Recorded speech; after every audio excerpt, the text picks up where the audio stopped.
The Earth's core is as hot as the surface of the sun. When you think of the sun, you probably think about a hot ball that would immediately burn up anything that got too close. However, despite being so insanely hot, it turns out that our planet's core packs just as much heat. That's because it turns out that both the Earth's core and the surface of the sun are both a little over 6,000 degrees Celsius. This leaves us with an important question. How can Earth's core be so hot without simply burning up the planet? Well, the best way to think of the Earth is like an onion. Every time you go down a certain amount of meters, you reach another layer. Starting from the top down, there's the crust, which includes the surface that we walk on. Then farther down, the mantle, which is mostly solid rock. Then, even deeper, the outer core, made of liquid iron. And finally, the inner core, made of solid iron, probably. And with a radius that's about 70% the size of the moon's.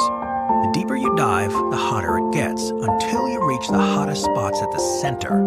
Yet because of the existence of these layers, this inner heat is not able to penetrate all the way up to the planet's surface, saving us from our destruction. The Earth seemed to have picked up all this heat about 4.5 billion years ago. The first bit was inherited during our planet's formation. You see, the Earth was made from the solar nebula. This was a giant gassy cloud, and when the planets were forming, there were endless collisions and mergers between different rocks. This movement created enormous amounts of heat, and some of that heat was locked inside the Earth.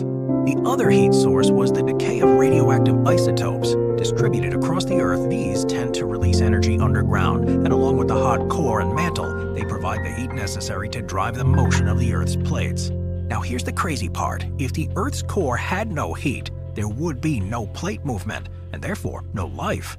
That's because without plates continuously moving, the Earth would have had a weaker atmosphere and would have been far colder than it is today.